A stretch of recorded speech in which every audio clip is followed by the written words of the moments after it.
Good afternoon to everyone joining us for this seminar, web-based conference or webinar on the European minimum wage, organized by member of the European Parliament, Yana Toom. It'll be a seminar in two halves or two parts. The first will be in English with simultaneous links to simultaneous interpretation provided alongside the Delphi feeds, and the second hour will start obviously at 7 o'clock and will all be in English. For the first hour we have four speakers. MEP Yana Toom herself will kick things off.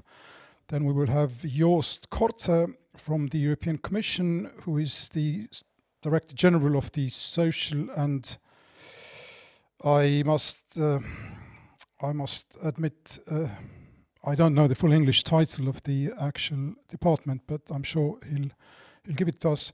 Anyway, a very high-level representative of the European Commission, and we will have a representative of the German presidency, Victoria Maria Holm, and we'll have Esther Lynch representing one of the most important stakeholders in the debate, that is the Confederation of European Trades Unions, and I am a former journalist, Arto Lobiakas. And with this, without further ado, I'll pass the word to you, Yana. And thank you to everybody for coming. I have to say that you didn't say the truth. You are not former journalist, you are a journalist, right now, this moment at least. Let me say a few sentences in Estonian, just for audience to understand what's going on. See esimene paneel on meil inglise keeles, aga nagu Ahto juba korra ütles, lingi juures on võimalus valida keel, kas siis eesti keel või vene keel. Meil on sünkroontõlge, nii et ärge palun laske ennast häirida. Ja ma usun, et Ahto ütleb ka seda mingi hetk, et on võimalus esitada küsimusi. But now let's go to the topic. The minimum wage is both problem and solution. I believe that this is a solution for millions of Europeans with wages that not guarantee decent living. We of course can argue what exactly is decent living, but we know very well that the problem of working poor is widespread in the European Union, unfortunately. It is a minimum wage solution for European economy that can be jump-started only by the means of internal demand. And to raise minimum wage is the best way to guarantee this demand. For we all understand that people who are poor, they will not invest this money somewhere. They will bring this money to the shops, buying goods and services, and thus restarting the whole economy. Finally, minimum wage, in my view, would be a solution for the European unity. The union remains only if we have common market and common understanding of the social policy that guarantees the decent life, not to the chosen few who are successful anyway, but to the most vulnerable women and men. Estonia is not a rich country, unfortunately, yet. So everyone here in Estonia can understand what I'm talking about. So I was happy, like my colleagues, to hear that Ursula von der Leyen and new European Commission announced the European minimum wage proposal, which was promised to be, sorry, my phone is ringing, I don't know why, which was promised to be presented in 100 days. Due to pandemic, this didn't happen, but now, finally, tomorrow, we will have opportunity to have a look at it. I strongly support the proposal of the trade unions that legal minimum wage in the countries where we do have legal minimum wage must not be lower than 60% of median salary and 50% of average salary. This is the so-called threshold of decency. But we have set here some problems. First of all, principle of subsidiarity, my favorite one. Brussels is not able to dictate the level of minimum wage to the member states in the direct way. Then there are concerns of business people, and yes, there should be kind of golden mean. The equilibrium point where neither employees nor employers, especially SMEs, small and medium enterprises, should suffer, so that the economy would eventually thrive. There is also, as I understand, pressure on European Commission from the business stakeholders. And even before the beginning of this event, when we were having kind of sound check, Mr. Jost already said that this file was hardly lobbied by everywhere, by all kinds of stakeholders. And yesterday, the Commission's proposal was leaked. And as far as I see, there are no numerical criteria and strict requirements in this document. But maybe this was not a final version. I don't know what exactly leaked from the Commission. So there are problems. I hope today we will clarify at least some of them and tell our watchers whether they can wait for the European minimum wage or not. Our first panel is European one. We have people from Commission, presidents, and trade unions. Thank you very much for coming. I will not provide my political views there. I will just listen and maybe ask questions.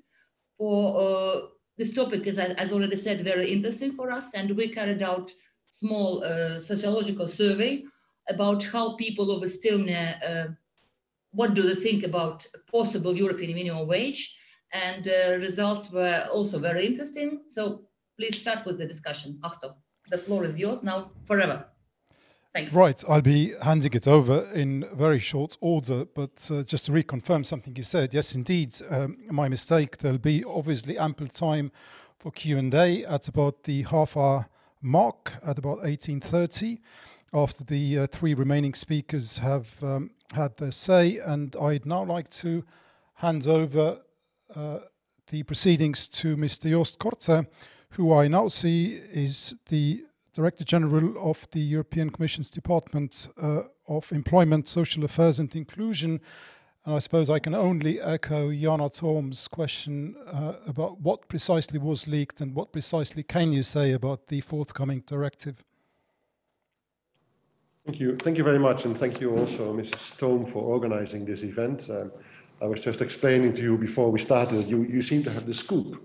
Because you organized this event before the proposal is actually formally adopted tomorrow. So I'll have to be a bit careful, though I think that the text is now very, very stable indeed. I would like to also, in the interest of time, to limit myself to 4 points. The first point I would like to start with is to say why this proposal and why now. It's clear that the President of the European Commission, Mrs. von der Leyen, made a very strong commitment in 2019 when she started her job as part of her political guidelines, and she confirmed this commitment in very strong words as recently as September in the State of the Union. And I think I should just read out what she actually said, because I think it summarizes pretty well the context in which my colleagues and I have been working on this proposal now for more than a year. She said that the truth is that for too many people, work no longer pays. Dumping wages destroys the dignity of work, penalizes the entrepreneur who pays decent wages, and distorts fair competition in the single market. This is why the Commission will put forward a legal proposal to support member states to set up a framework for minimum wages. Everyone must have access to minimum wages, either through collective agreements or through statutory minimum wages. And I think this quote, I think, sums up very well, as I said, the instruction that we got, and also you will find it back in the legal text. So that's the political context. The economic and social context is also important as a reason why we make the proposal, because we see there's evidence that there is an increase in the share of low-paid jobs in the market. The wage distribution also has become more uneven in Europe, in the sense that lower wages grow much slower, or not at all, than higher ones. And that has obviously led to an increase in precarious jobs and to in-work poverty, as we call it. There are also enormous differences between the member states in the level of wages and the level of the minimum wages, which is also, I think, a real issue when you're in a single market and for many countries in the Eurozone. And those differences are not sustainable in the long term. And all of this has been amplified by the COVID-19 crisis. It's not new though. And I also like to recall that the Commission has over many, many years made country-specific recommendations to the Council, several of which have been adopted by the Council, to highlight this issue and to call upon member states to do something about it. We've also documented this in our country reports. The annual sustainable growth strategy makes the point very clearly, and also the employment guidelines. And so it really doesn't come as a surprise. It's basically all I want to say. And that we were going to make the proposal, I think, has been obvious since the summer of 2019. Second point, the situation in the European Union is very complicated when you talk about minimum wages. There is not one model. You have in fact two systems. And within those systems, you have many, many, many varieties. But there are 6 member states where the wages, and hence also the minimum wages, are negotiated exclusively through collective bargaining. These are the 3 Nordics countries, so Finland, Sweden, and Denmark, and also Italy, Cyprus, and Austria. And then you have 21 member states where the minimum wage is set by law. So they have a statutory minimum wage. And I think this distinction between the two groups of member states needs to be respected. And you will see from the proposed directive that this is indeed the case. It has to do with the fact that by and large, evidence is clear that the countries where there is collective bargaining, where the wages are set through collective bargaining, that the wages are higher. So there is less of an issue. And also, I think we need to respect the choices that member states have made in this regard. It is not for the European Union to replace one system by another. This is a guarantee that is in the treaty, and that also Nicola Schmid and indeed the President herself has said on every occasion. We're not going to force any member state to change from one system to another. This is your choice. All we are doing is to make sure that your system works in the best possible way. There are issues in both systems, though. If I start with the group of 6, while wages are definitely better and higher, there is the question who is actually covered. Because if you're not part of a member of a trade union, you may not be covered by the result of the collective bargaining. And there is, I think, the situation isn't always very transparent. We have indications that, for instance, in Austria, about 2% of the workforce is not covered by collective bargaining. In Cyprus, however, which is another one of the group of 6, figures indicate it's 55%. And in Sweden and Denmark, there we are really making guesstimates more than anything else, is 10 to 20%. So that is obviously an issue. It's fair to say, however, that in the group of 21, there are many more problems. And here the question is, of course, first and foremost, how are the wages fixed? How is this done? What's the process? Is there a serious involvement of the social partners, which to us is an absolutely essential feature of any decent system? Where are the exceptions? Where are the exemptions? Is there minimum transparency in the system? And that is, I think, what you will see clearly back in the proposal.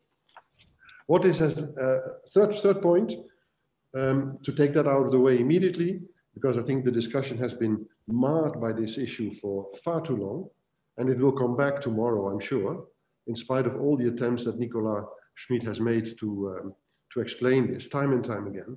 It's the legal basis. What does the treaty allow the European Union to do, and what does it not allow the European Union to do? Now, it's fair to say that the legal situation is complex. It's a bit of a minefield, this article on which we base the proposal, which is Article 153. Article 153 of the treaty is about working conditions. It's about the labor market policy of the member states. And there it says, and one of the most important working conditions, if not the most important, is pay. It's your salary. I think this is the most important condition for working. And this means that that is clear for the Commission that we can make proposals that also cover minimum wages. What we cannot do, and what the proposal doesn't do, is to fix the level of the wage. That is barred by paragraph 5 of Article 153 itself.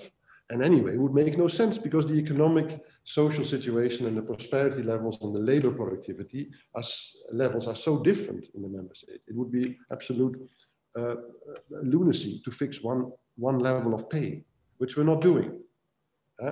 So it's not a harmonization of the minimum wages. It is a system within the frame of the treaty that sets criteria within which member states, each in their own system, with their own either collective bargaining or the statutory system, fix their minimum wage. And it's that process that needs to comply with certain minimum criteria. And this is perfectly in line with the treaty. We're not harmonizing and we're not fixing the wages. So I hope that, at least for this evening, we'll bring an end to the debate, but I'm not sure. And also, of course, what is important here that we respect completely the autonomy of the social partners.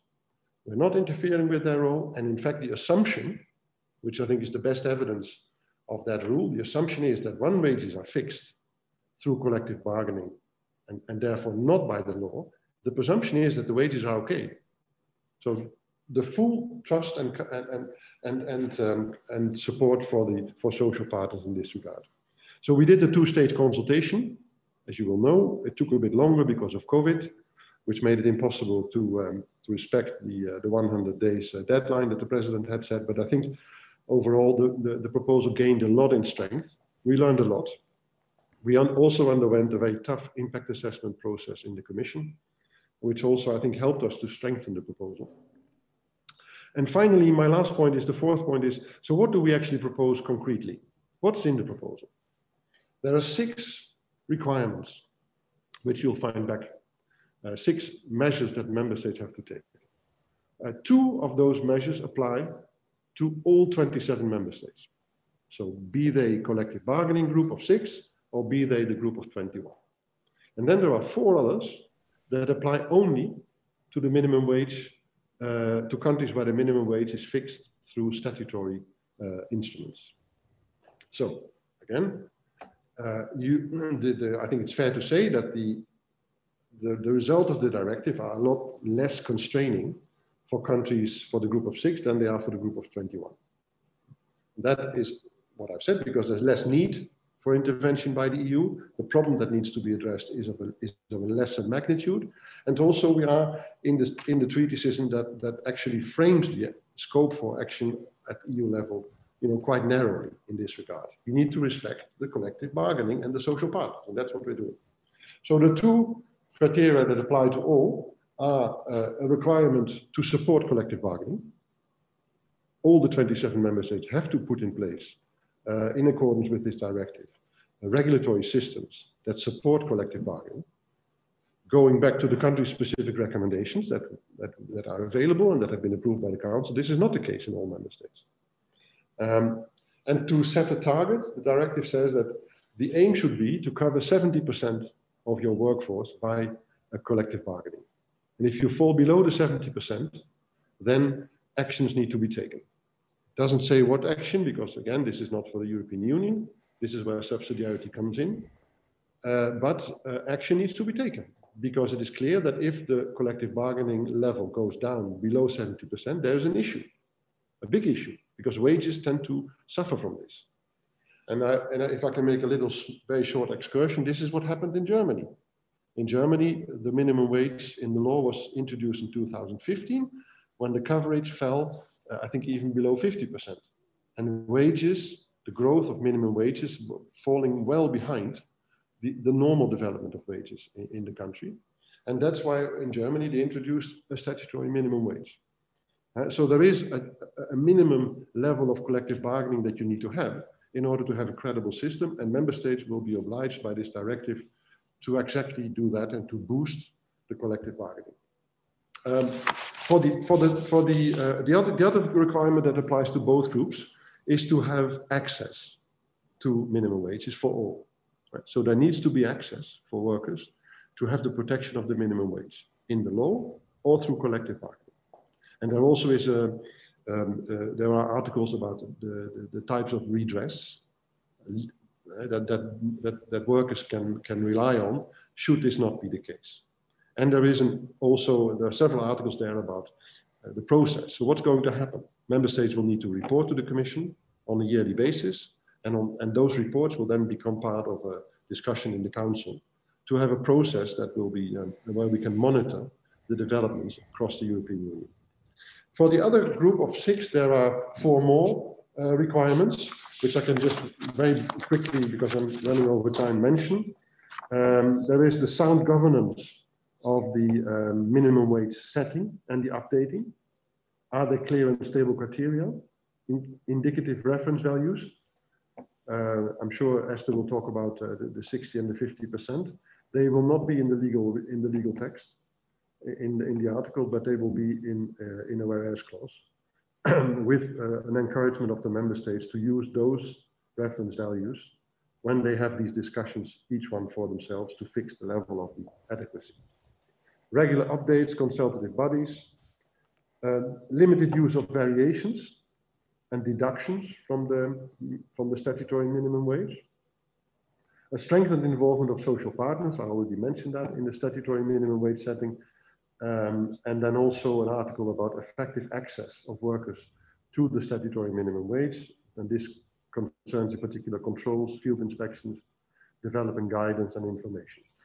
So that's, I think, for my part, the most important information I can give on the eve of the adoption of the proposal. I hope it was helpful for you at the start of this debate. I am sure this is going to be a very, very important proposal. If you have been working on this proposal like I had the pleasure for almost a year and a half now, I think, obviously there's a sense of disappointment because the ambitions were not higher. But I've also learned to understand that it is only once you see with a bit of, if you take a few steps backward and you see actually that this is the first time that the European Union will be coming with minimum wage proposals ever in the history of the EU. I think it's going to be a very important proposal. Obviously, it's only a proposal. Council and Parliament will have to agree on this in the trilogues, and this will surely take a while. But I think it will set a very important standard in the EU at a very good moment when we'll hopefully be in the recovery, and when it's going to be very clear that that this proposal should also protect those workers who are already at the bottom, and that we don't make the mistakes again that were made, I think, 10 years ago in the financial crisis, and that we ensure this time a much fairer recovery for everybody. I've been a bit long, but since I had the scoop, I thought I should arrogate a bit more of your time. Thank you very much. Thank you, Mr. Contra. That was indeed very, very clear, and you had every right, I think, to take revenge on whoever actually scooped it. I remain very impressed by how much the European Commission wants to achieve the lofty ambition of convergence on a single or some sort of single European minimum wage, with a minimum of interference and no harmonization, as I read in the scooped copy of the directive. But let us move on. We now have a representative from the German EU presidency, Victoria Maria Holm, who is an attaché at the permanent representation of Germany in Brussels, or to the EU in Brussels, and will now give us the presidency view. And if I could kick off your turn, Ms. Holm, please, with an observation or a question, then it just seems to me that given that the whole idea is very close to the hearts of the French and German administrations, governments, are we not looking at some sort of a services directive in reverse? The West sort of making sure that the East can no longer dump on its markets. Thank you very much. I think I will answer your question by my introductory statement. But first, I would like to thank you, Mrs. Yana Toom, for the invitation to this very interesting meeting today on this interesting subject. And I know in the invitation it said that Mrs. Ulrike Geit would participate in this meeting, but unfortunately she is still caught in the trilogues on the European Globalization Fund. So I took over.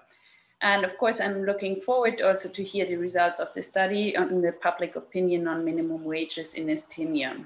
And also thank you very much, Jos Korte, for this interesting insight in the Commission's work. The German presidency looks forward to the proposal for an initiative on minimum wages by the Commission. And as presidency, we want to support a successful start of the initiative. We think it is a question of fairness and of guaranteeing a level playing field in the internal market. Especially in a crisis, we need to set a bottom line for wages in Europe.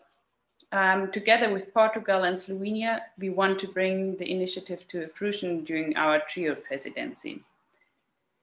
For us, it will be important to promote adequate minimum wages through the initiative, but also, as Mr. Contra also mentioned, the role of social partners should be strengthened. Therefore, we welcome also the announcement that a big part of the initiative will concentrate on promoting the social partners in the processes, but also promoting and supporting the collective bargaining. A stronger participation of the social partners in the minimum wage setting is a priority for us. And we believe that upward convergence is needed. But there is not the one right way to be successful. Of course, promoting collective bargaining is a very good way. Maybe you can call it the silver bullet, but we also have to be aware that it might not yet be a possible option for everyone and everywhere. That is why we support the Commission's idea also to promote a framework for setting transparent, regular and adequate statutory minimum wages. As presidency, of course, we want to be a bridge builder and we take serious the position of all member states and especially the skeptical ones. And maybe coming back to today's topic, the public opinion and also the question you just asked me, although I'm here as a representative of the presidency, of course, I'm also belong to the German delegation and we have our experience with the minimum wage. And I want to share some thoughts on that with you. In Germany, as also already said, the statutory minimum wage was introduced in 2015 alongside with measures to strengthen the collective bargaining. And today the statutory minimum wage is widely accepted and people see it as an important tool to achieve more justice and fairness on the labor market. As the legal instrument shall protect low wage earners against wage dumping while not threatening labor market prospects and fair economy conditions, we set up an independent commission made up of representatives of the social partners and experts which decide on the level of the statutory minimum wage. And the proposal of this commission have led to continuous increase of the minimum wage in the recent years.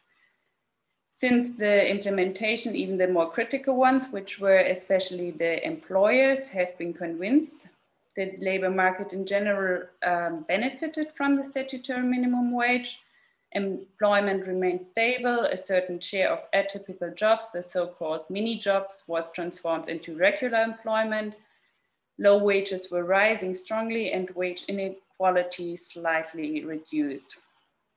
Furthermore, we didn't see a negative impact on the collective bargaining.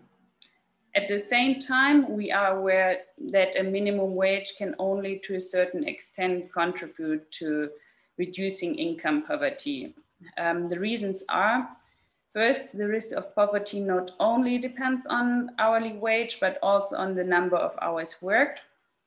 Also, a relatively high minimum wage might not suffice in case of low number of working hours. And second, it is not only about the individual wage, but also about the number of people living in a household and their incomes. In case, especially when children are part of a household, one single wage earner will often not suffice to prevent the risk of poverty. And also in Germany, the discussion, especially on the level of the statutory minimum wage, is ongoing. A study from the German trade union from this year shows that the wide public thinks that the statutory minimum wage with a level of €9.35 per hour, which sounds very high, is too low and should be raised more strongly. This said, and the minimum wage presents an important flaw to prevent wage dumping and tackle in-work poverty. But, and maybe that is also the question, the answer to your question, we do see the need in Germany to further develop this instrument in the future. And as German presidency, we are happy and look forward to contribute on basis of our experience to the now ongoing European discussions and a fruitful exchange with the European Parliament, because we don't think that there is a solution like one size fits all. Of course, there are national needs, And it is also not a try to export any idea to the East. Thank you very much. Thank you, Ms. Holm. I'm sure we'll come back to some of the issues during questions. I now have the opportunity to introduce the last of our guests on this panel, Esther Lynch, who is the Vice Chair of the European Confederation of Trades Unions. And I'm very pleased to introduce you here as an Estonian, because trades unions are not something that Estonia is terribly familiar with and terribly used to. So we'd very much appreciate your view as one of the main stakeholders in this. Well, you know that there's a great trade union woman coming from Estonia working with me here in Brussels, Lena Carr. So she always makes the point of making me very aware that there are trade unions and there are workers very interested in getting together and fighting for a fair future and for justice at work. So I would say that, but I really want to thank Yana Toom for inviting us here to put the position of working people at the center of this discussion, because isn't that what this directive is supposed to be about? It's supposed to be about addressing the needs of the most vulnerable workers, those people who show up and they do tough jobs. I've worked minimum wage. It's tough work. Nothing easy about working minimum wage. And at the end of the week, you go home and you're worried, can I pay the rents? You're worried, can I feed my children? And if you like, that was what we were hoping this directive would do. It would answer that question. It would say in Europe, if you turn up, you show up, you do a tough job, at the end of the week, you'll be able to make ends meet. And the sad thing is, if the leaked drafts, there's about 3 leaked drafts going around, but all 3 of them do not offer for anybody who's on minimum wage a fast solution that identifies how minimum wages are going to increase. There's nothing fast about this directive, nothing immediate. And I think that it's important that we're very honest with minimum wage workers that that's the case. What it does do, though, is it offers a more long-term solution. Now, I know if I was on minimum wage now and I was listening to me, I'd be very angry. But it does provide a long-term solution. And the long-term solution it provides is the opportunity to join a trade union and to be able to bargain for a fair wage for yourself. And even then, that's a long way away. I know that for people, but that's really what the directive offers. It's at the moment, what we've seen is a set of criteria which could push minimum wages up, or they could as equally drag minimum wages down. The threshold of decency that we said should be in there, that there should be a guarantee in the single market that nobody should have to work on exploitative low pay.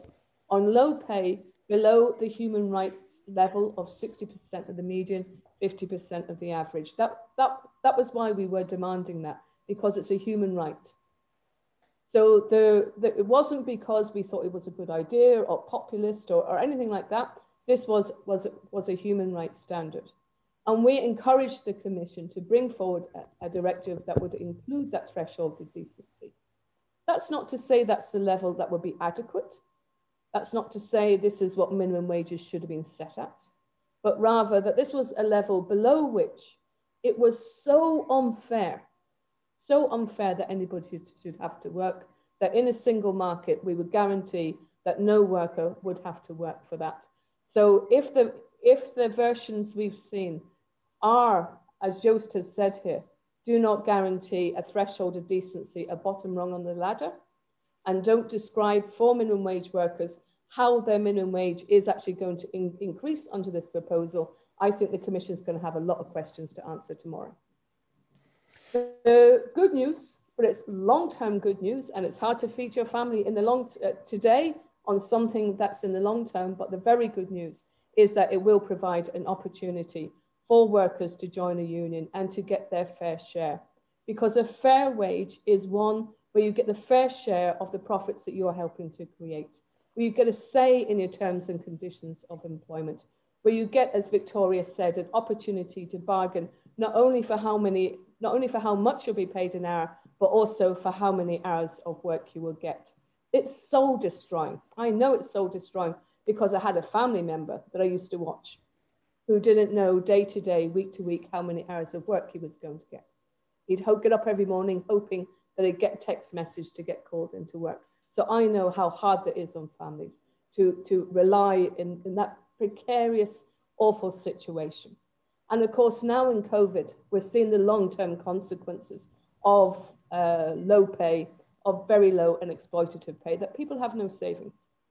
People, if it can't make ends meet day to day, week to week, you can't afford to save for a circumstance like this. So I want that message to go out, that I think there's going to be a lot of questions that are going to need to be answered if it isn't clear where the threshold is, like how low can minimum wages go, and what's the mechanism by which we can be sure that statutory minimum wages increase. On the positive side, the measures which in the long term will make a very real difference, that workers will be able to join a union, get together, bargain for fair pay, but also for fair conditions like how many hours of work, and to prevent unfair deductions from their wages. There's way too many bad examples of employers deducting from people's already low minimum wage all sorts of spurious things. So, you know, they deduct money because you got trained to make a sandwich, and the training, the costs are charged to you every single week for a couple of years. Those types of unacceptable, harsh practices that have no place in the future EU need to be stamped out. So there's a lot riding on this. There's a lot of hope in this. A lot of people in desperate circumstances looking to this to know how is the European Union going to look after them? How is the trade union going to help them organize? And what obligations are going to be put on employers, so that when the union knocks on the door and says, we'd like to come in and bargain for a fair wage for the workforce with them as active agents in that discussion and demand, what's the obligation going to be on an employer to recognize that right? But thank you, Yana, for organizing this really interesting discussion. And you have a scoop.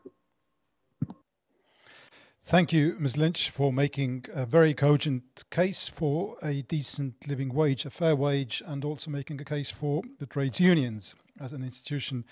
I now have I've received a series of questions from the various fora where people can contribute, people watching us here can contribute their thoughts. There are too many to ask all of them, but I'll pick out three, and I'll see if I can ask all three. So anyone who'd like to chime in, please do so. Please be brief.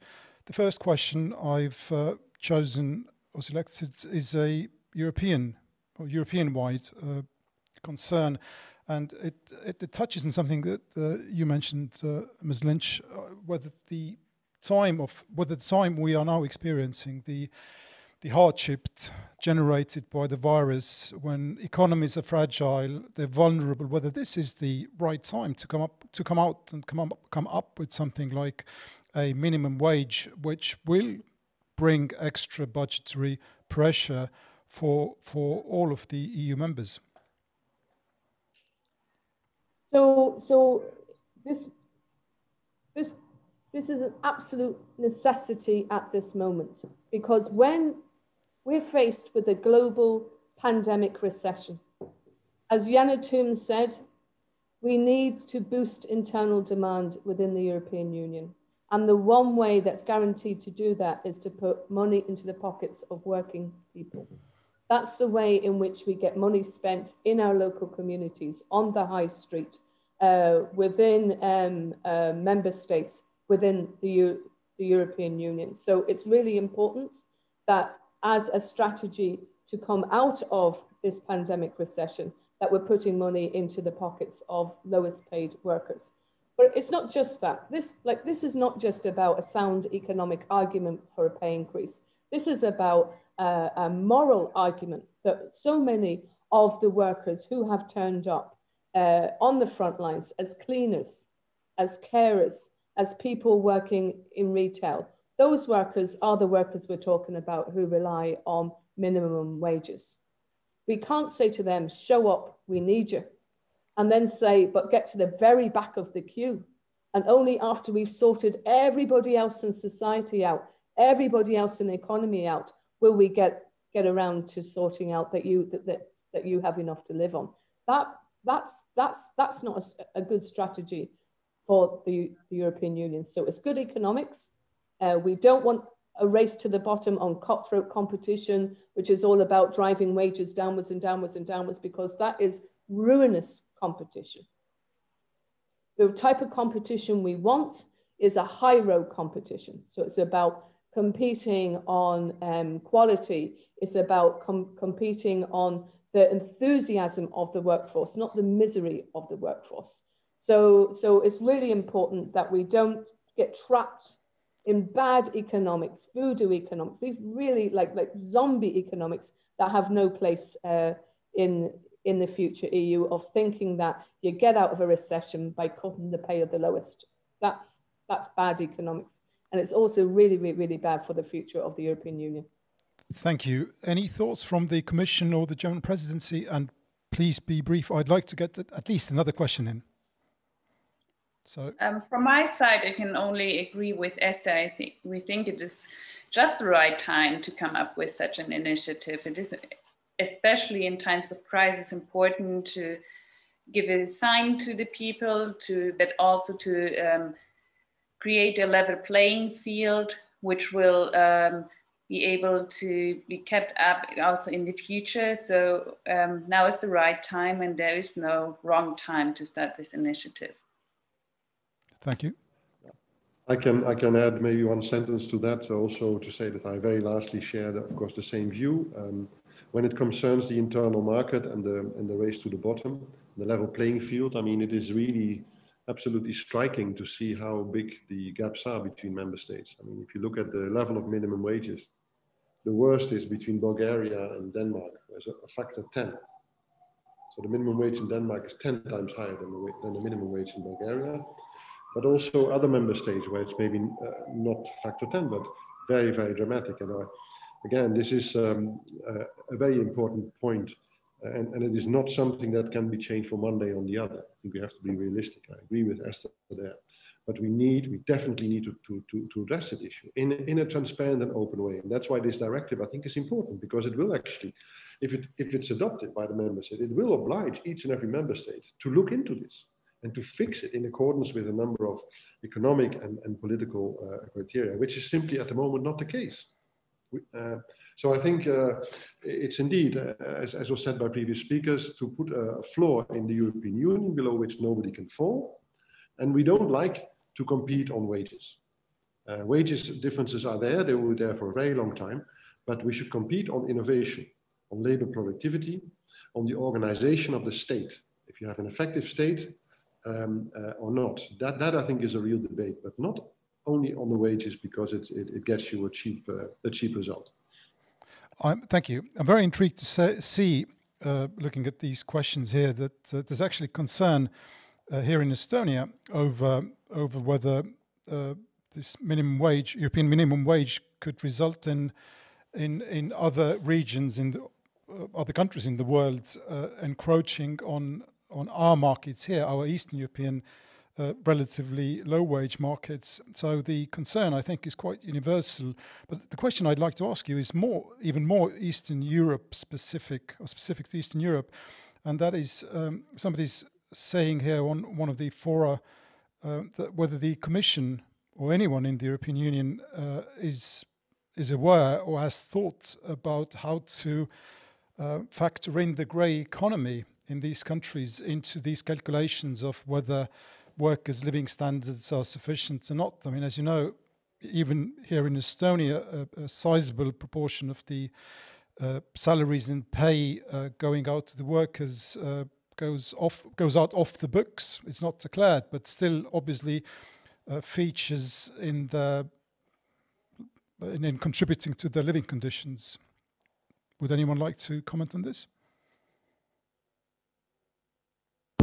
That is why in Article 8 of the proposal, it says that member states need to strengthen their enforcement capacity and their control capacity and their inspection capacity. I mean, people breaking the law need to be pursued, no? But this is something that we can only put forward as a commission in a legal text. Of course, the implementation is down to the member states. It's also, I think, if we listen to companies, businesses, because we consulted not only the trade unions, we consulted businesses, various dimensions of the business world in Europe.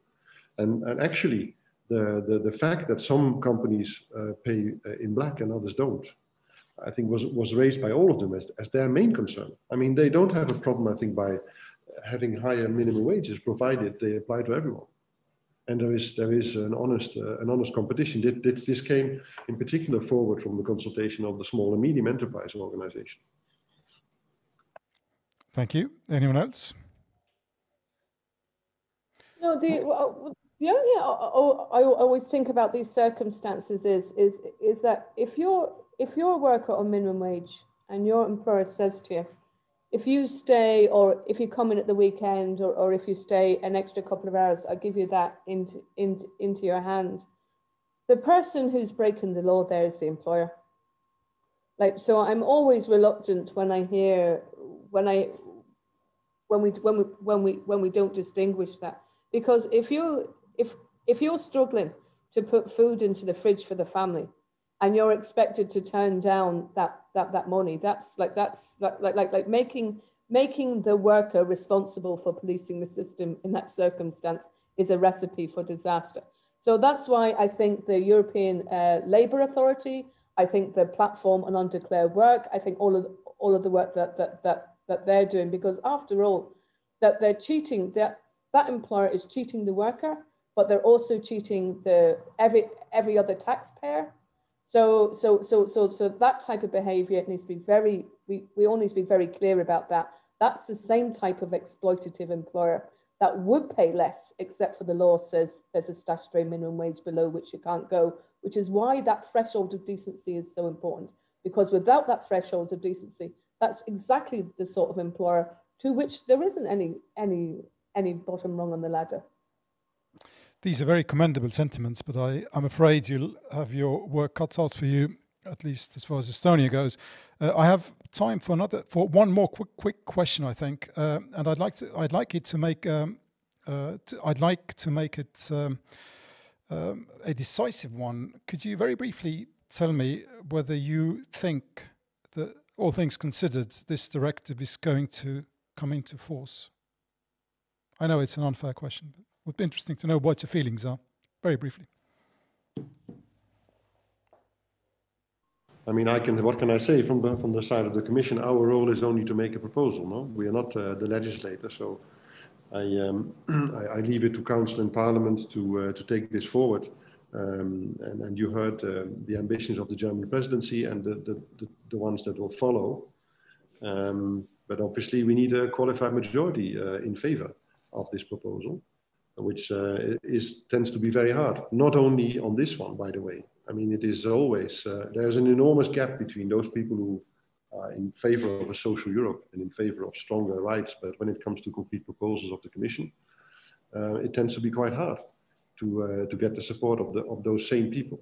When the moment it starts to bite, which is clearly the objective of this proposal, it gets a lot harder. But I also believe that we need to do a lot of explaining. There's been an enormous amount of fake news about this proposal, about the ambitions of the Commission, the grab for power. We're going to fix the minimum wages in Europe for each and every worker. So I think we need ample time, and I'm very happy that the German presidency is making that time available. There'll be a political round in December with the ministers, and then I think we'll have a much better picture where the ship is heading. Right, thank you. Optimism on the part of the German presidency, or not? Yeah, we are optimistic, but we are also realistic. So if I have to decide, of course, I say the directive will come into force, but there will be very hard and long and extensive discussions in the Council. We have very different opinions in each member state, and even sometimes within a member state, the opinion differs in whether the proposal from the Commission has benefits or not. And I also think it is important to let everyone speak and hear everyone's concerns, as we have different labor market cultures in each member state. But if we take the time And if we listen and if we have fair discussions, I think we can come to a good end and everyone can benefit from it. So yeah, I think it will be long, but hopefully in the end successful.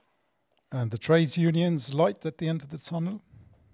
Yeah, from our point of view, this has to succeed. It has to do what it needs to do. So it will need amendment, but it has to succeed. And the reason it has to succeed is because what's the message there? That the single market is based on cutthroat competition below a threshold of decency between workers. Now, that never ever ended well for Europe before when that strategy was adopted. Like, putting workers at each other's throats is not a plan for peace. In fact, the International Labour Organization opens with the statements saying that so long as there's injustice in terms of conditions of work and wages, and there's poverty because of that, then that threatens peace everywhere. So for me, this is not just a small thing. This is big. This is why it's really important that the Commission stands fast tomorrow. But really important now, the baton passing to the German presidency, to the European Parliament, that they treat this proposal as a starting point, not as an end point, and that they look towards the needs of the most vulnerable workers and try to look at improvements that we'll be able to look those workers in the face and say that, you know, here's how this directive will improve your circumstances in the long term, but in the short term too.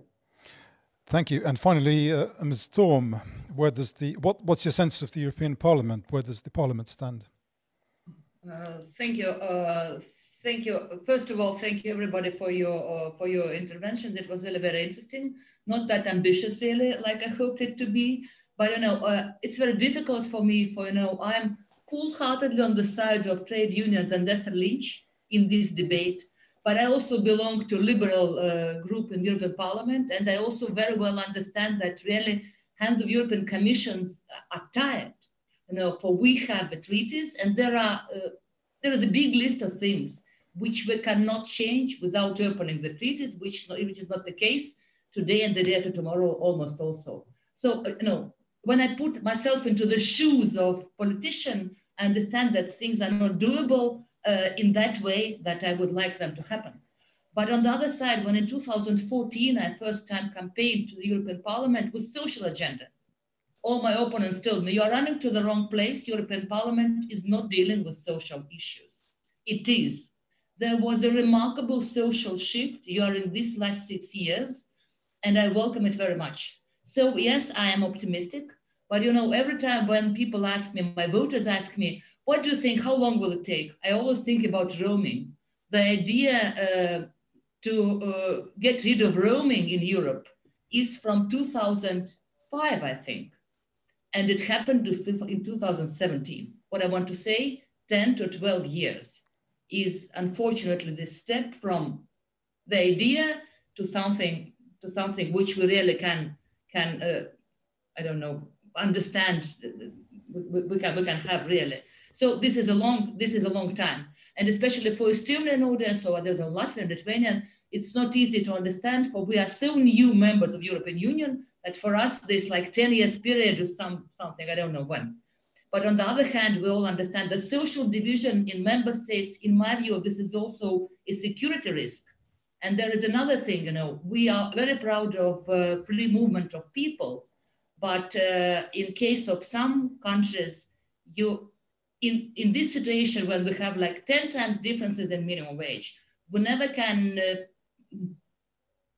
distinguish what is free movement and what is immigration. For some people are just, you know, some people are just moving to other countries and staying there, which is also not the thing we can be happy. So I really hope that Parliament will be maybe more ambitious than the Commission, just in order to have this bigger room for maneuver when it comes to trialogue. And thank you very much for coming. And I hope that we will see all together discussing the things also in the Parliament. So thank you once more. And now I think we have to listen to our Estonian side. Yes. Thank you. Thank you. 10 to 12 years, something really tangible coming out. Anyway, we started a little late. We finished a little late. Thank you again to everyone who participated. I shall now bring this part of the webinar to a close. We'll take a little break, and we'll be back already. We'll be back in Estonian, speaking Estonian already in about 5 or so minutes. Thank you. Thank you, Chair, and thank you, Yana. Thank you very, very much.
and start.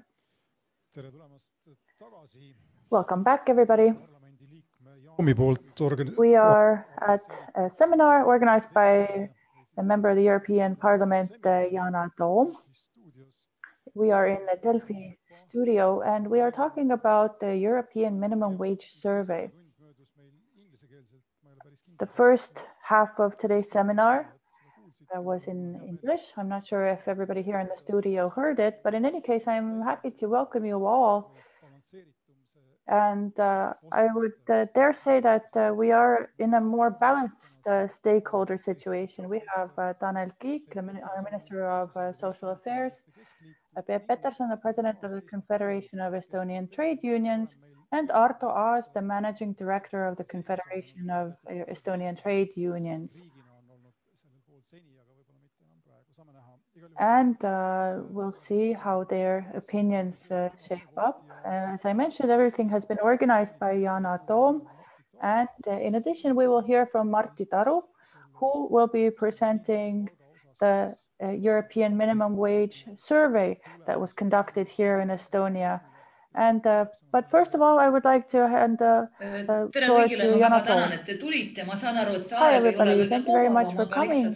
I understand that the time wasn't the best, but we are on Brussels time right now. Since the Commission came out with their proposal, or rather, the proposal was leaked, we had quite a good overview of what we were looking at. But also, I have to say that when it comes to gender balance, we are very far from a balanced situation. We'll deal with that the next time. But without further ado, something I would like to note on is that the European Commission, as we heard, is emphasizing that all workers in the European Union should be covered with collective bargaining. And in Estonia, as I understand, collective bargaining covers about 20% of workers. For example, in Sweden, the percentage is 90%. So member states have to make efforts in order for collective agreements to increase in share. Of course, I would love to hear what the people in the studio think about this. How do you imagine the situation and what will the future be? Unfortunately, the Commission does not support that the minimum wage should be 60% of the median wage. But since the discussion is now moving to the European Parliament, the Parliament can, so to speak, rewrite it. So we don't know where it all will end up at this point. But the fact that the European Union is moving towards social equality is a very welcome development. And now I would like to hear your opinions. Before I give the floor to Martti Taru, who will talk about the survey, I will repeat what we are talking about. In the previous hour, we spoke about this at more length. Here, just to summarize, the European Commission is about to publish a proposal on the European Union minimum wage and the criteria for that to even be established. This is a very controversial topic, and we will be discussing it. But now, Martti Taru, could you please tell us about the survey? I understand that people who are listening to us on Delphi can also listen to interpretation and also see the translated presentation. I suppose it is also available in Russian. Good evening. I will be telling you briefly about the survey. Now, this was a survey that tried to get an overview of what Estonians think about the European minimum wage. The survey was conducted at the end of August and at the beginning of September, so the information is quite new. In total, 1,001 respondents responded by phone and by over the internet. And the average interview that was conducted over the phone was about 10 minutes. sealhulgas When it comes to the ankeet method, valmis Saarpollis, aga the questionnaire was compiled by Saarpoll and analyzed by the market research company Norstat. But let's talk about the results. Kui me nüüd vaatame, kuidas Eesti elanikud when we look suhtuvad at how Estonian residents feel about the minimum wage, siis olukorraga, kus compared alampalka to ei a ole, situation where there is no minimum wage, Eesti elanike hulgas on we ikka can väga tugev see toetus alampalgale. that among Estonians there is a support Nagu näha, for siis umbes a very strong 75% support. nõustub sellega, et About alampalka on vaja 75% agree that umbes a minimum wage 75% is ei necessary. nõustu väitega, et alampalka pole üldse vaja, et palk on töötaja ja tööandja vahelise kokkuleppe asi. And 75% also agree that it is not needed. It is a question of agreement. Which is an agreement between the employee and the employer. Peaks jätkuvalt alampalk kehtima. Siis on täitsa selge, et siin mingit kahtlust ei ole. Üle 90% inimestest arvab, et alampalk peaks kindlasti jääma kehtima. Of respondents ja nende osakaal on kõik päris national minimum wage should stay in place. Neid, kes selles küsimuses seisukohta ei võta. The share of those who don't have an opinion is quite low, about 4%. Alampalk on üks meetmetest tegelikult, kuidas minimum wage is actually a measure that we can use to mitigate wage poverty. So that's a situation where a person goes to work, earns a wage, but it is not enough to make ends meet.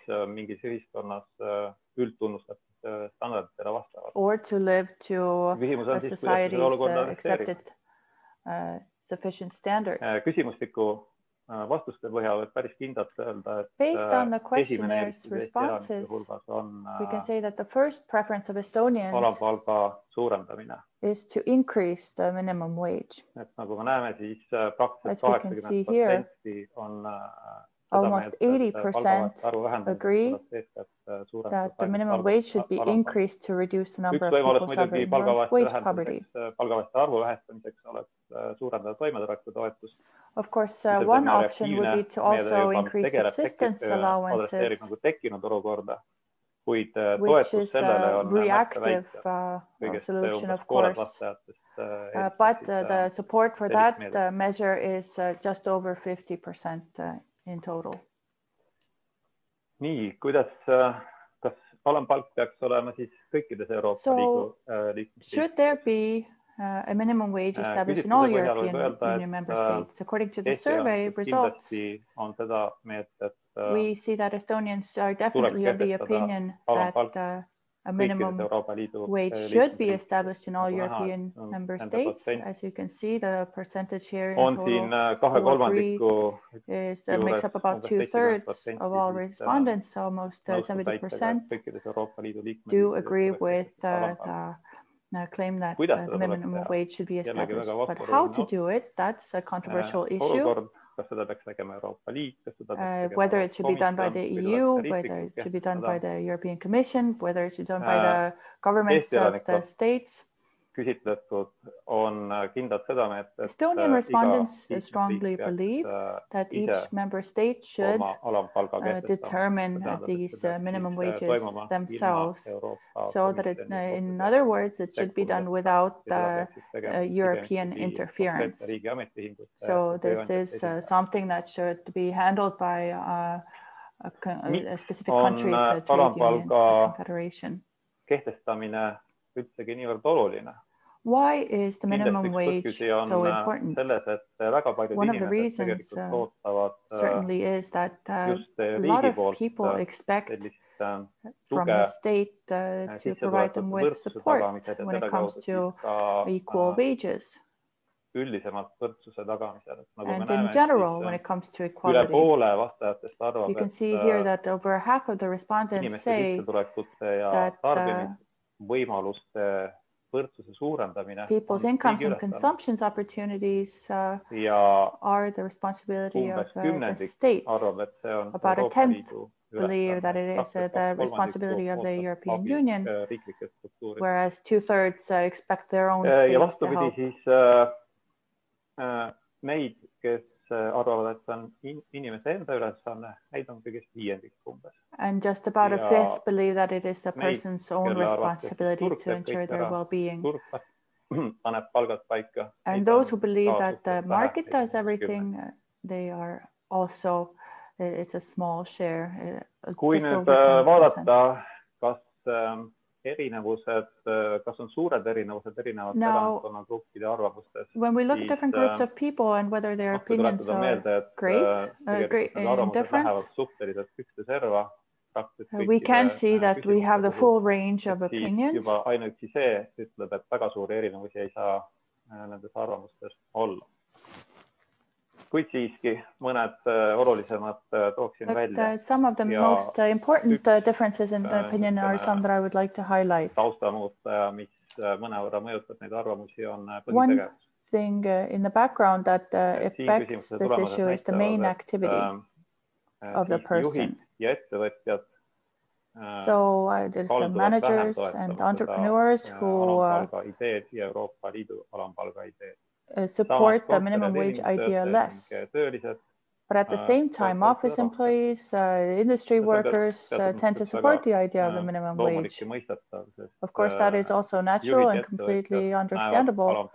Those who are at the heads of companies probably see the minimum wage as an expense that should be and could be reduced, whereas for workers, raising the minimum wage would of course mean a greater income. Maybe not for everybody, but for a lot of people. When it comes to education, the situation is a bit more complicated. But we can see that people with a higher education, a higher level of education are more doubtful when it comes to the positive effect of the EU on the minimum wage. But these attitudes are more widely based, and people with higher education do tend to believe that the individual is responsible for a more equal state of consumer habits or balancing consumption. When we look at income per household member, results are similar. People with higher incomes tend to be more liberal and individualistic than people with lower incomes.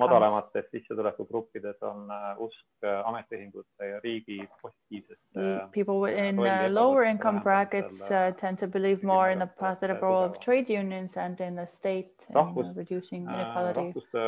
Nationality. When we compare attitudes between different nationality, we can say that among non-Estonians, there are stronger expectations towards the European Union to do something in order to increase well-being and decrease inequality, whereas Estonians tend to support the trade unions more and generally are more individualistic and liberal in their attitudes. I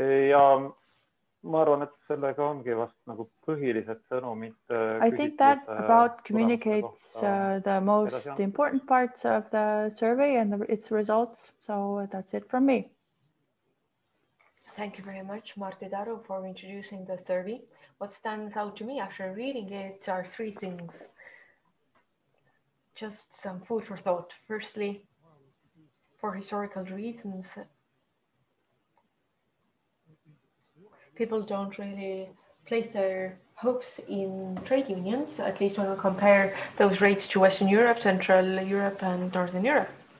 Many of the respondents say that they are against the EU intervention in these things and interferences. And thirdly, there is a fear that if the European minimum wage institution is provided, then Eastern Europe will be under attack with the low income levels. And I'm sure you all want to discuss and address these topics. And let's first pass the floor to Tanel Kiik, the Minister for Social Affairs of the Republic of Estonia. Just a rhetorical question. When I read the European Commission's leaked proposal, then it refers to quite a socialist approach. What do you think about that? Well, thank you for the possibility to participate in the debate. It's very positive that the European Commission has made such a proposal. And I spoke to Schmidt, the Labour Commissioner, about this. And Estonia doesn't support that the EU determines the minimum wage, but what is positive is that labor issues and equality issues are in the focus in Europe, looking at the possibilities for convergence, especially when it comes to lower income countries like Estonia. Then these countries only stand to gain from it. And the EU in its thinking needs to move in this direction, that we have labor, healthcare, and social affairs that need to be tackled, things that the EU did not tackle in the beginning. It's not about customs tariffs and coal anymore. EU needs to contribute towards issues that affect people's lives the most. And when it comes to social marketing concept, then well, I believe in social equality, and the state's role is to increase equality through tax policy or salary policy or trialogues held during this government and past government actively. And we must involve both partners on the labor market. One cannot dictate the conditions. They must be equal partners for the state. And in conflict situations, in difficult choices, my personal inclination is to support the weaker side, and this is usually the employee. So this debate about minimum wage is very sensitive, because we're speaking about people in very difficult economic circumstances. It might be an abstract number from the private sector point of view, or just a number in an Excel table, and how it affects allowances in a country. But for a person, we're speaking about their income. This is about their livelihood. It's not about philosophical issues. And their subsistence is what we should be focusing on. And I believe it's important that if the state does not forcefully intervene in the minimum wage agreement, it still supports with measures. A person's income is not 584 euros or 500 last year. The income is their net income, not the gross income. And the income-free threshold supported those making minimum wage, and they could earn another 64 euros due to the government's decision. And during negotiations, minimum wages increased as well. It has doubled in the past 8 years. And trade unions and employers can specify, but in the past few years, a minimum wage has increased quicker in net terms than ever before. The increase from 2017, 2019, 2020 has been considerable, because the gross sum has increased, but the tax burden has also gone down. So this is a stateside measure that does not burden the employer, but supports the weakest people in society by increasing their net income. As to the directive that should be published tomorrow, officially, we have heard horror stories about it, and some have feared that it's too lenient. It depends on the hat you're wearing. But this debate and also the fear, in some sense, from the partners and states is a force that takes us forward. The countries who have systems in place, like the Nordic countries, for certain reasons are skeptical, thinking that EU intervention will decrease the position and role of the labour market partners and stakeholders, and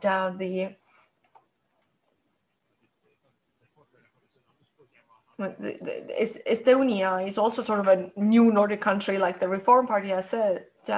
We're framing ourselves as a new Nordic country, but a socially just country. And we should move in the same direction. As the Minister of Social Affairs, I have also signed the NB6 proposal and statement that welcomed the Commission's initiative and supports the principle that the minimum wage should increase. There should be more convergence across EU countries, but each member state should legally agree on how it is implemented. EU guidance is very welcome to provide also a clearer picture of employees' rights and obligations in different countries, and what are the practices to improve employees' situation. Is it collective bargaining or national minimum wage? Collective bargaining covers less than 20% in Estonia. And 80% of the workers are not covered. So we need social partners to be more active. And this directive, once it's published, will give food for the government as well, what we can do to support the progress here. Thank you, Minister Kiik. Peep Peterson, President of the Estonian Trade Unions. Something that caught my eye during the minister's, what he was saying was the Nordic countries. Germany, the presidency country, sees collective negotiation mechanisms as the key solution or issue. And we see that in states where collective bargaining works, the well-being of workers is the best. Do you think it's realistic to expect Estonia to catch up to the Nordic countries in our lifetime? I'm from the transport sector, actually, which on a sector level has held collective bargaining negotiations for over 20 years, and we see results. We see that there are these pockets in Estonia where it works, in healthcare, in transport, among teachers, for example, and we see positive effects. So we do have this Nordic sense happening already, and I don't see any reason why we can't expand that. In fact,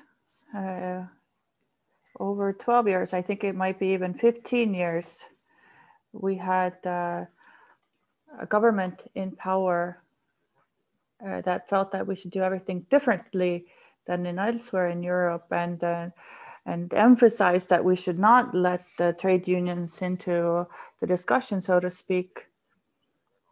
And that actually had repercussions. We have overcome that over the past 4 years, since 2018, when we first met with the Prime Minister Jüri Ratas, when we restored the tri-party negotiations. And since then, we have come to an agreement on big changes that have entered into law. So this is a new example of how to communicate. The government shows an example. Today, we try to expand that to other sectors. For example, last summer, we had intense negotiations with the commercial sector, the retail sector, to improve the situation of the sellers, to make it more flexible, to give something back to them. So that's a way that we are trying to increase these sectors. We also have right now in discussion how expanded negotiations could work. So today, the trade unions and members of trade unions tend to be in the higher income brackets. Mostly they are covered by collective agreements. And perhaps it is a question of yes, they were already well reimbursed and they improved their situation. But on the other hand, it could also be that those who are more confident tend to join trade unions. And those who are weaker cannot join because of membership fees, for example. But when we talk about the minimum wage, with the Confederation of Trade Unions, we have had good times where we have increased the minimum wage by 10% per year. This year, we are at a historical record where the minimum wage is 41% of the average wage. We tried to reach that by 2008. We got there now. But I would dare say that Estonian trade unions are well aware of what the European directions are among trade unions, that we are aiming 50%. This month we are setting the following benchmarks, and we are working on arranging new negotiations where we come up with a long-term strategy where we can reach higher goals. What I would like to say is that we have not gone the strike route so far. So it might seem that the employers have the upper hand right now, and they say that the employers come together and they say that we'll just give you a little bit. But considering the fact that we are talking about great divisions in Estonia right now, and we don't have a government similar to Poland right now. We don't have a very decisive situation right now. I think we can at this point hope that negotiations will solve it. I think I understood the last few points. I will check with Arto Aas, who is, as I mentioned, the managing director of the Confederation of Estonian Trade Unions.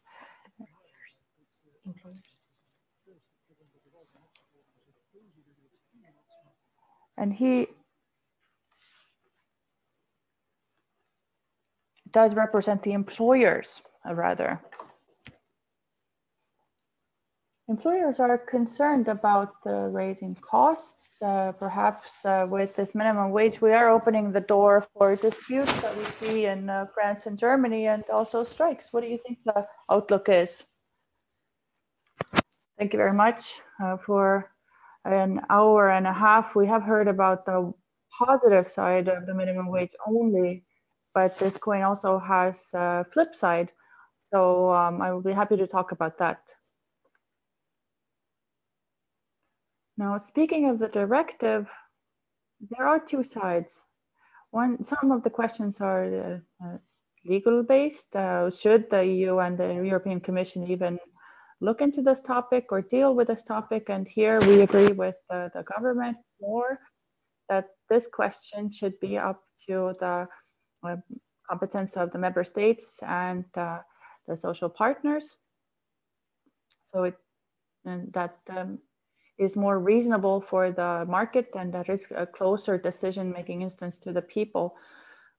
I would like to talk about the economic side, the risks or concerns that come with the minimum wage issue. For starters, I have to say that in Estonia, the situation is not bad. The minimum wage has been in place for a long time. Market partners have agreed. The minimum wage has grown considerably faster than the average wage. And because of that, we are reaching a moment in Estonia where the minimum wage in the net sum is about 47% of the average. So it is the right remark that the tax burden impacts the situation. So if the state wants to help workers, then all kinds of tax relief on the bottom is a very good measure. The minimum wage has grown well, it will continue to grow, but our main message is that this has to be economically sustainable and has to be tied to the growth in productivity, because otherwise it will be a short-term win, but the economic price will be so high. And how will it be expressed? It will be expressed in wages paid off the books. In Estonia, the overall tax discipline has improved, but we see that instantly when things are tightened too much, the paying off the books comes back, and we do not want to risk that. A main risk that's more important macroeconomically from an employer's perspective is that unemployment is growing. If things are tightened too much, which is not favorable or acceptable for employers, which makes economic activity unfavorable, then that means people lose jobs. And this connection between the minimum wage and unemployment has been proved in theory and practice all across Europe. One example is from Slovenia, where 10 years ago, they raised minimum wage very drastically, and long-term unemployment grew very quickly. And speaking of poverty, being unemployment is the main risk for poverty, not low wages.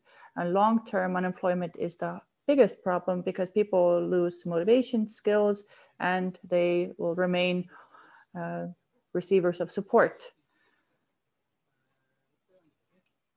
In Estonia, in the employers union, we don't have very many members who pay a minimum wage, but every time they raise the number, we get calls and concerned letters from employers, oftentimes from the eastern part of Estonia, in some sectors where they say that I'm very sorry, but I have to close up shop because I cannot sustain this minimum level wage. So these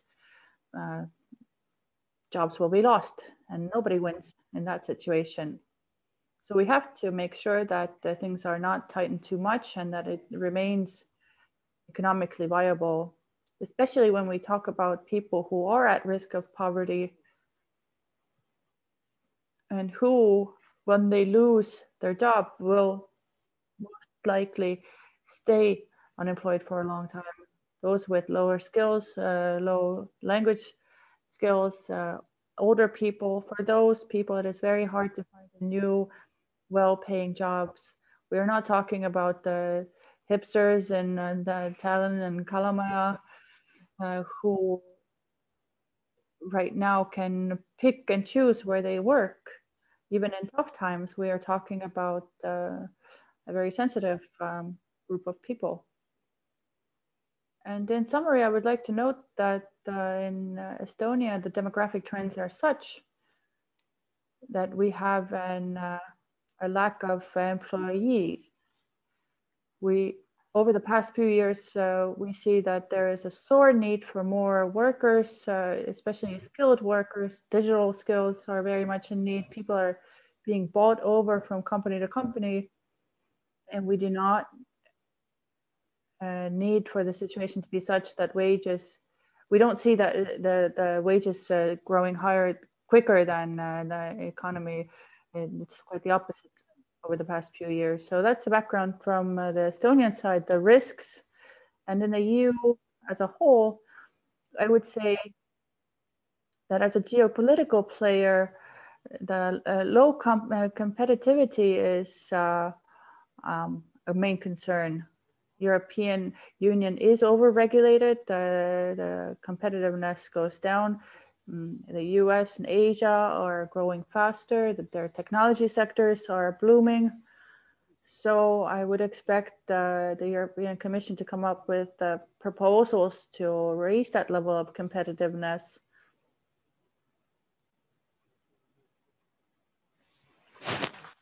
Thank you very much, Arto Aas, the Managing Director of the Estonian Employers Confederation.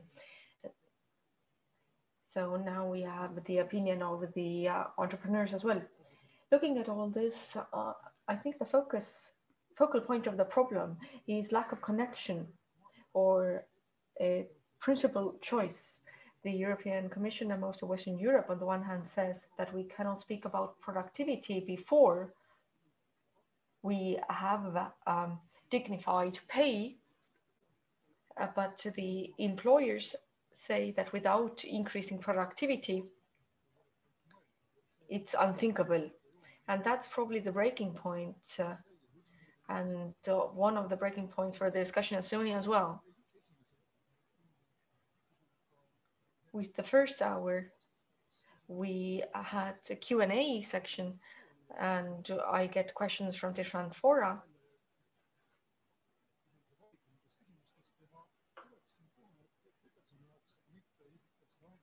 And I have a question to all of you, but Peterson will get the floor first for a short comment, and then also I'll ask you to answer the question.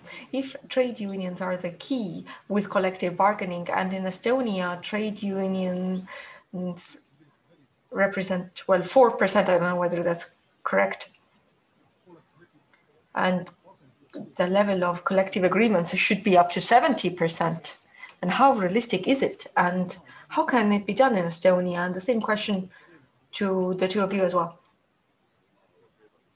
First of all, I'd like to specify that the long-term unemployment in Slovenia and the minimum wage increase came before the financial crisis in 2007, 2008, and long-term unemployment in Estonia was the same, though our minimum wage did not increase and was very low. So this comparison, if we take the minimum wage in Germany and ratio to productivity and the Estonia minimum wage ratio, then we could immediately pay an extra 150 euros. So this historical low level, and employers just cover it with this text. I'd say that I agree with this statement that if you don't force innovation, then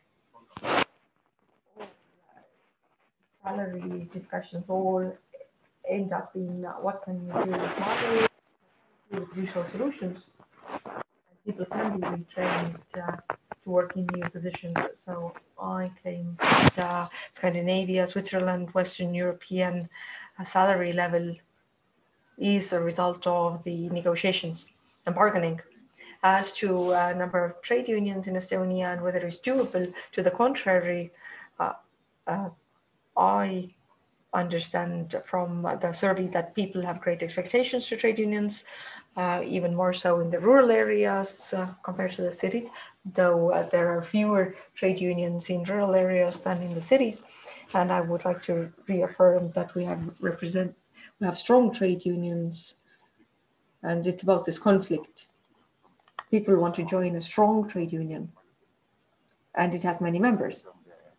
So that's the Münchhausen issue we're working on a daily basis. How can you pretend to be strong with few members so that people join? When it comes to construction workers, then 2,000 construction workers are part of a trade union in Finland. When they come to Estonia, they see a chain of employers who don't even follow Estonian legislation. I think we need to work with the state and say that we have these legal rights, that this is a civilized way to do business. We bargain, join us, and the ministry also has the shop steward proposal, and that these people cannot be dismissed, and we're trying to improve relations and show how this dialogue is done in a civilized manner. Employers can also learn from it. And when it comes to the power of trade unions, well, we have sectors where people get very little money and they can choose whether to accept this money as illegal pay or to walk away. So how can we guarantee that people will get their pay legally, and trade unions is one answer. But how do we overcome the hurdle that people don't have to accept whatever they're offered just to make ends meet? Well, yes. Well, there's also always the supervision side of government and public sector, that in public procurement implementation, all the participants pay taxes and follow the laws. So that's one way. And of course, supervision, tax and customs board, and also labor inspectorate. And of course, occupational safety, collective agreements in case of disputes, legal and just solutions, how to motivate people to join trade unions. Well, on the one hand, the trade unions themselves have to be active. On the other hand, we do have this historical burden that has held us back. And thirdly, the role of the government and parliament. The Supreme Court decision about expanding collective agreements that was just published, the issue was whether they can be expanded, and the Supreme Court felt that since the criteria isn't set, then it cannot be done, and the Chancellor of Justice also had said it before. So we have initiated and sent to the government a draft with which we want to agree on the criteria, and trade unions meet and represent 20% of the workers in the sector, then it can be expanded. Yes, the other stakeholders must be informed, and conditions must be shared, but it does give real power to the trade unions and also to the employers, and people should want to be behind the negotiation desk, not on the menu. And transportation, energy, and maritime affairs are good examples. Also healthcare, where the different associations in healthcare sector join forces, and their position, not only for collective bargaining, became stronger, but also they affect the policy, and they are an indivisible stakeholder for the minister as well when it comes to potential amendments or the measures to deal with COVID. So there's organic competition where people understand that if you are in the association, you can put in your 2 cents and you can ensure your salary, your position, and actually also shape the state's policies by giving feedback to the ministry and making proposals. So I hope that all ministries in Estonia will look at the trade unions' proposals equally to those of the employers. You mentioned healthcare workers. Doctors went on strike and became famous. So is that this has been one of the most important levers for trade unions historically? Does the current government support this? Does the government support organizing strikes? Yes, as a negotiating measure, like in France and Germany. Well, I would say that the government on the whole is skeptical. My personal opinion is that I support them. Arto Aas.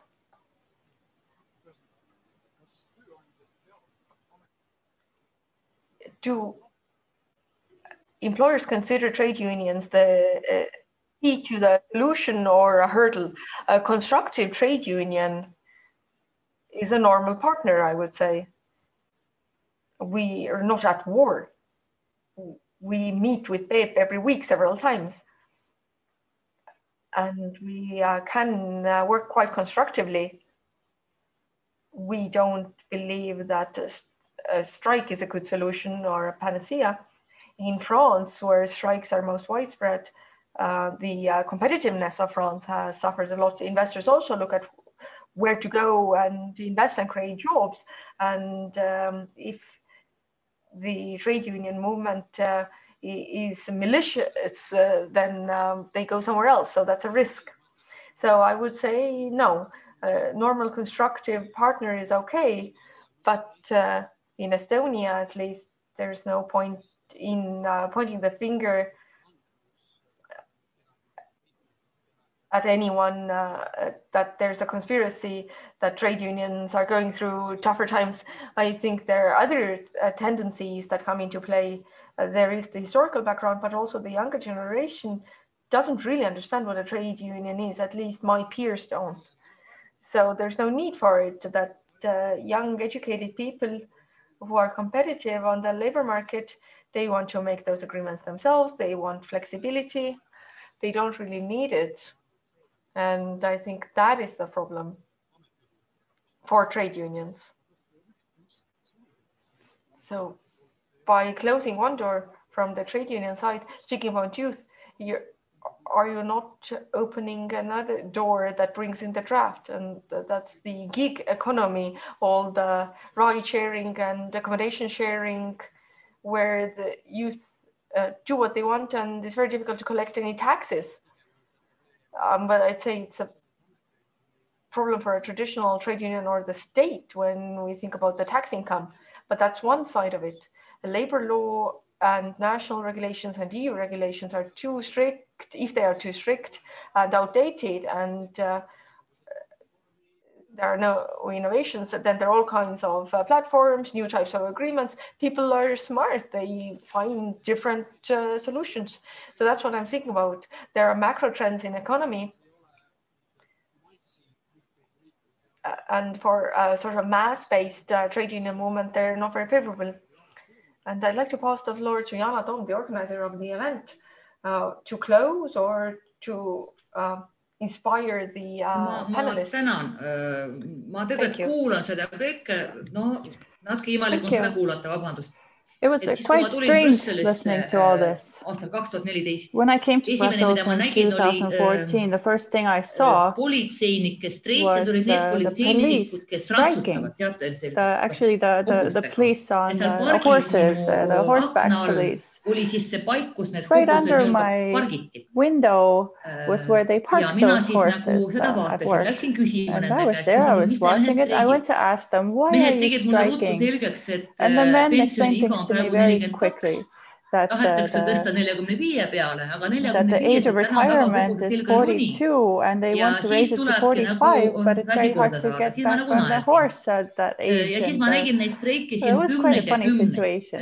But I saw dozens and dozens of strikes, and here I'm in the same boat as Tanel, although I understand that for a government side it is not easy to lead a country with very strong trade unions, but it actually works.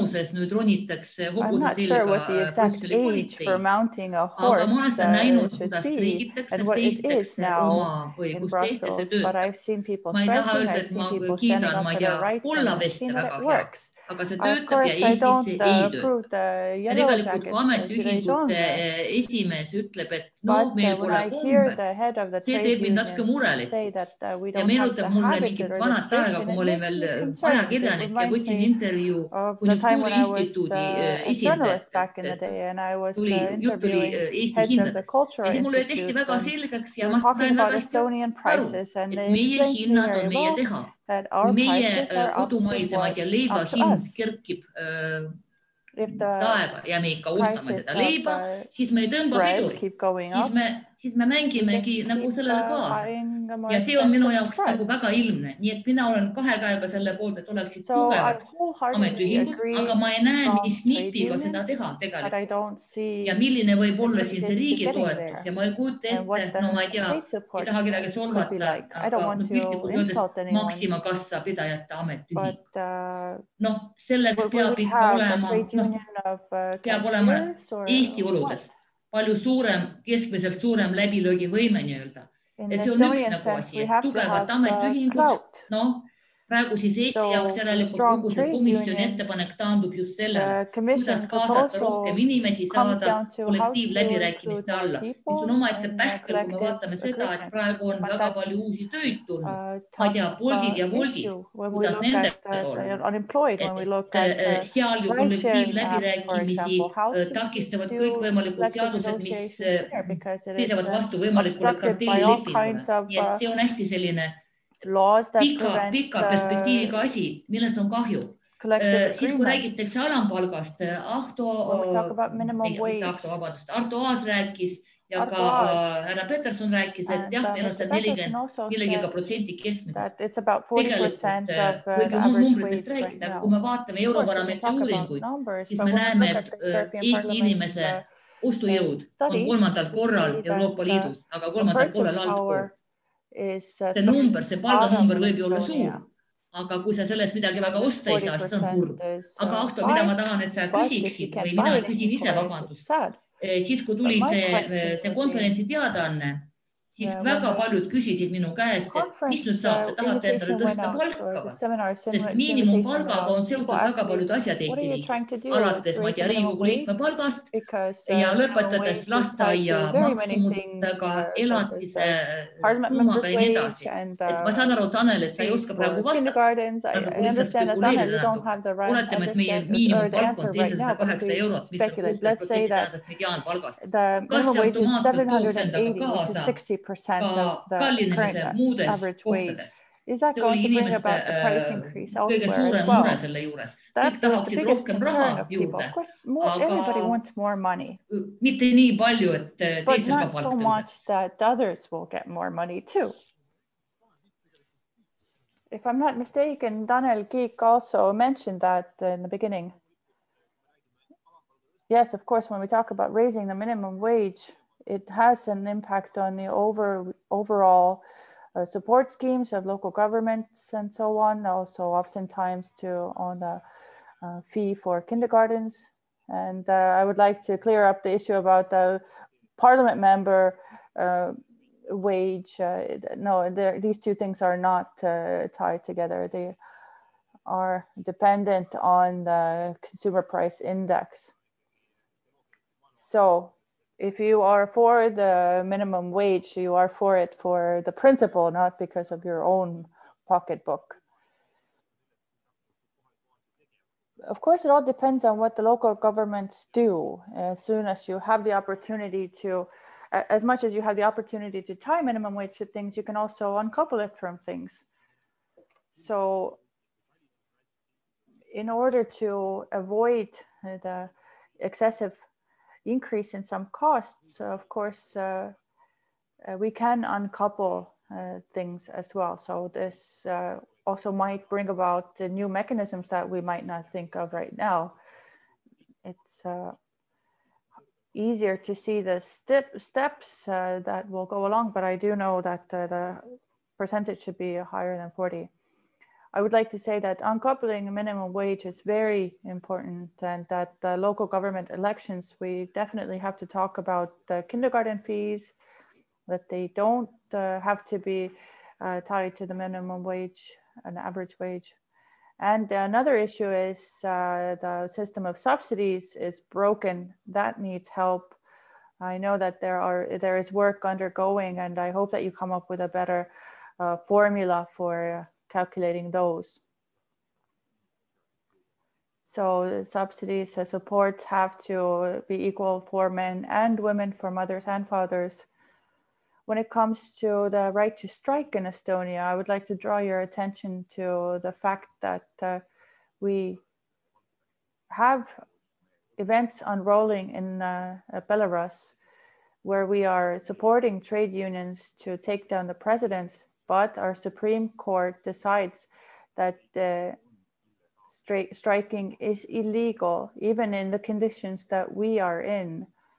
Striking in Estonia is illegal. So this is an issue that I would like Yana, Toom and Tanel Kiik and others to look into, because what we demand should be changed in Belarus, to some extent at least, should apply also in Estonia. In Germany, for example, striking is a constitutional right. So this is a point that cannot be changed in Germany, but in Estonia, it is not a topic to approach. It was just by very thin margin, teachers eked in a strike. In theory, of course, raising the minimum wage does impact prices, impacts certain costs, subsidies, and indirectly it also affects the wages of ministers and members of the parliament if tax revenues grow, but let's say it's a very marginal impact.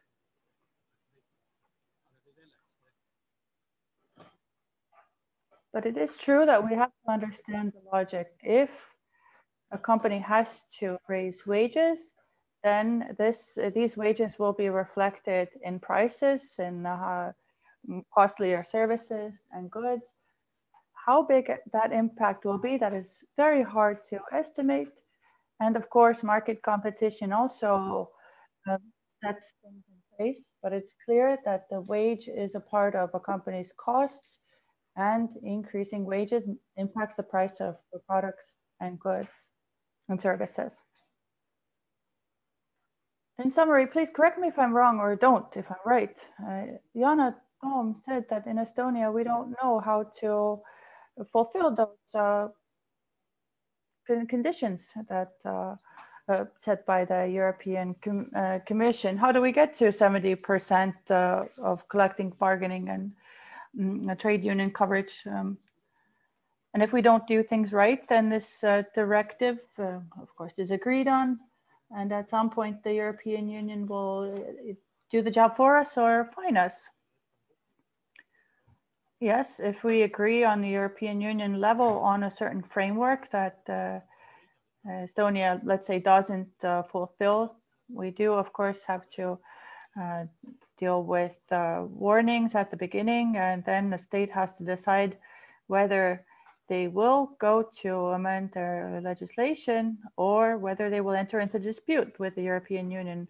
From the Estonian perspective, it is reasonable to reach an agreement that leaves room for flexibility, but at the same time provides positive motivation to move forward towards greater harmonization across Europe, and also that stimulates faster wage growth.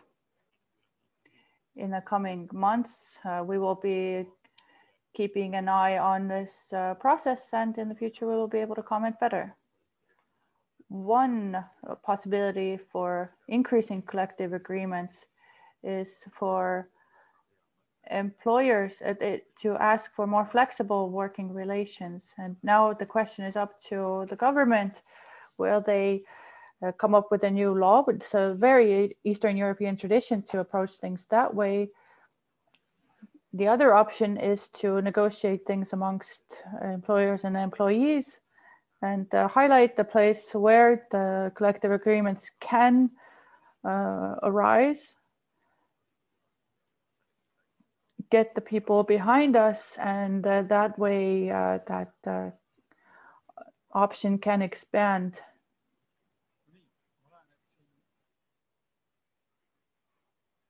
Well, I can see that both sides of the coin, or however many sides there are, have been discussed. I would like to thank all the participants in this discussion, and I would hereby like to conclude this webinar.